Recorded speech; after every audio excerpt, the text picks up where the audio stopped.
It's hard not to feel at least somewhat alone in the Fulbright Company's Gone Home. Playing as Katie, a young woman returning from a year-long overseas trip, you find your family's new home empty and start investigating the rooms and hallways to find out what's happened. With very few mechanics, puzzles, or even challenges to get in the way, you soon uncover one of the most heartfelt and unique narratives to be found in video games today. Gone Home is unique in that player and protagonist are not necessarily the same person.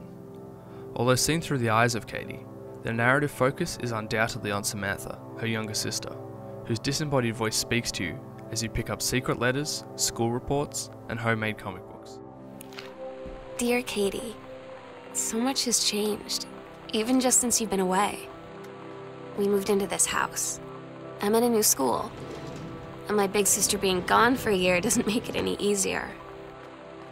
Sam and Katie's parents also feature quite prominently, but these stories require a little more piecing together. A weekly planner might reveal the state of their marriage, for instance.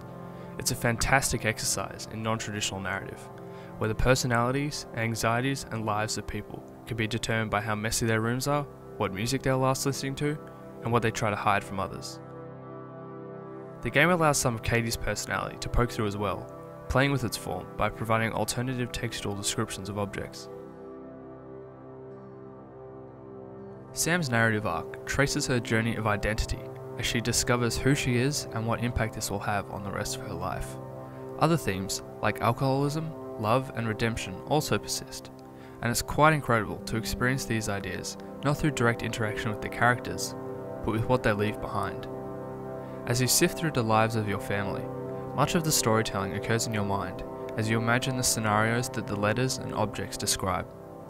A good deal of the emotional weight of the game comes from having been in these situations yourself, and as such, younger players might not enjoy Gone Home as much as older ones. It can be hard to engage with nostalgia if you're not dealing with an adolescence that is rapidly slipping away, just as it can be hard to empathise with themes of identity if you're yet to go through that process yourself. The game leverages nostalgia, not only in its obsessive display of X-Files tapes and Street Fighter II references, but also in its dynamics, such as looking for a keycode to open a safe, a task often asked of players in older games like Deus Ex or System Shock. It expands on the ideas of other games, such as Dear Esther, by featuring very few traditional mechanics. The game largely consists of walking and examining objects. Reinforcing the narrative, these actions enable the player to uncover the secrets of both the house and Katie's family as she does.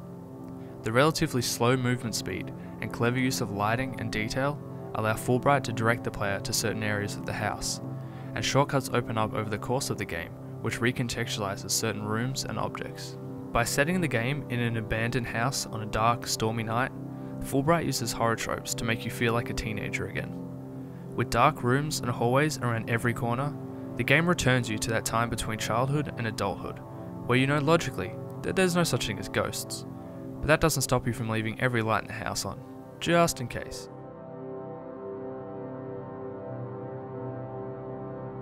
Gone Home exacerbates this behaviour by planting ideas in your head, just as you dismiss them as ridiculous. In fact, the game is so good at this that it seems to be reading your mind at times, and this tension eventually builds to a point where walking into a darkened basement becomes unbearable.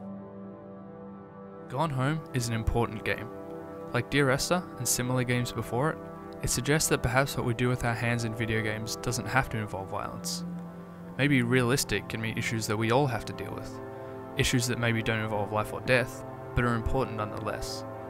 Every house, every family, and every game has a story.